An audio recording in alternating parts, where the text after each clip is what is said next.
ஒரு நிமிஷம் கேளுங்க. கேன்சர் செல்ஸை பற்றி நிறையா பேசியிருக்கோம். அது நமக்கு வராமல் இருக்கணும்னா எப்படி பண்ணுறதுன்ட்டு டாக்டர்கிட்ட கன்சல்ட் பண்ணுறப்ப அவங்க கொடுத்த ஒரு பியூட்டிஃபுல்லான 6 டிப்ஸு. அதில் எஸ்பெஷலி இந்த 4வது டிப் வந்து நம்ம பண்ணிக்கிட்டு இருக்கோம் எல்லாருமே. அது செய்யாமல் இருந்தால் நல்லதுங்கிறது டாக்டரோட வியூ. நீங்கள் பார்த்துட்டு இருக்கிறது Krupa vibes YouTube channel, KRUPAVIBES. First point, micro oven இருக்கு இல்லையா, அதில் பிளாஸ்டிக் கண்டெய்னரை வச்சு, அது பொசிங்கிடும், அதை யூஸ் பண்ணக்கூடாதுன்னு நிறையா தெரியும். இருந்தாலும் திக் கண்டெய்னர் இருக்குன்னு அதை யூஸ் பண்ணி சுட வச்சு சாப்பிட்றது கேசினோஜென்ஸ்ன்னு வருது.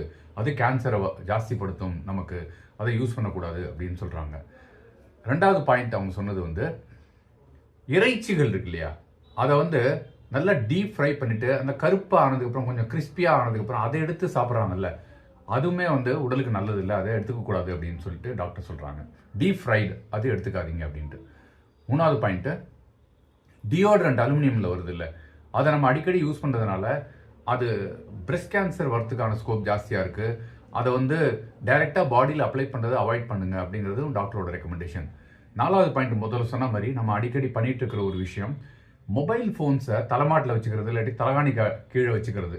இந்த பழக்கம் வந்து நம்ம பாடியிலிருந்து இரவில் வந்து ரிப்பேர் ஆகுது இல்லையா, அந்த ரிப்பேர் பண்ணுற ப்ராசஸ் அந்த மைக்ரோ மேக்னெட்டிக் வேவ்ஸ் வருதுல அந்த மொபைலுக்கு, அது பார்த்தீங்கன்னா லைட் எரிஞ்சிக்கிட்டே இருக்கும். அது வந்து நம்மளோட பாடி ரிப்பேரை டிஸ்டர்ப் பண்ணுது. அதனால் செல்ஸ் வந்து டேமேஜ் ஆகிறதுக்கான ஸ்கோப் ஜாஸ்தி, அதை செய்யாதீங்க அப்படின்றாங்க. 5வது பாயிண்ட்டு, காரில் வச்சுருக்கிற இந்த காரில் நம்ம இப்போ சம்மர் வர ஸ்டார்ட் ஆகுது, நம்ம பிளாஸ்டிக் பாட்டில் வந்து காரில் இருக்கும். அதே மாதிரி இந்த கடைகளில் எடுத்து வரதும் சூடான இடத்துல தான் வைக்கிறாங்க அந்த பிளாஸ்டிக் பாட்டில். முடிஞ்ச வரைக்கும் அந்த பிளாஸ்டிக் பாட்டில்லேருந்து தண்ணி வாங்கி குடிக்கிறத அவாய்ட் பண்ணுங்கள். நீங்கள் காலையில் ஓகே இப்போ வாங்குறப்ப இது இல்லைன்னு சொன்னால் கூட அது வெயிலில் தான் ட்ராவல் ஆகி வருது. அத்தனை சூடு, அத்தனை பிளாஸ்டிக்லேருந்து வர்ற எல்லா கேசினோஜன்ஸும் அந்த தண்ணிக்குள்ளே இருக்கும்.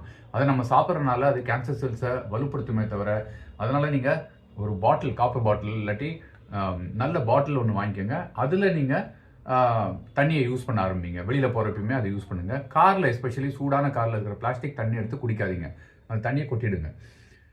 6வது பாயிண்ட்டு, இது ரொம்ப முக்கியம் உங்களுக்கு, மஞ்சள், காலை நேரத்தில் பெப்பர், அப்புறமா இஞ்சி, இந்த 3த்தையும் நல்லா கிரேட் பண்ணி வெறும் வயிற்றில் கொஞ்சம் வெதுவெதுப்பான தண்ணியில் சாப்பிட்டு வந்தீங்கன்னா உள்ள இன்ஃப்ளமேஷனும் குறையும், இந்த மாதிரியான கேன்சர் செல் பாதிப்பும் இல்லாமல் இருக்கும்.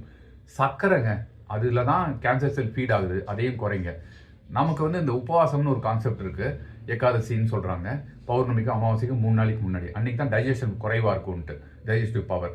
அன்றைக்கி நீங்கள் ஃபுல்லாக ஃபாஸ்டிங் இருந்தீங்கன்னா, இன்டர்மீடியன்ட் ஃபாஸ்டிங்கும் ரொம்ப நல்லது இருந்தீங்கன்னா, இந்த கேன்சர்லேருந்து நீங்கள் சுத்தமாக வெளியில் வரதுக்கான வாய்ப்புகள் உண்டு. இது வராமையும் தடுக்க முடியும் உங்களால். முயற்சி தான் செஞ்சு பாருங்களேன். Thank you so much. பை.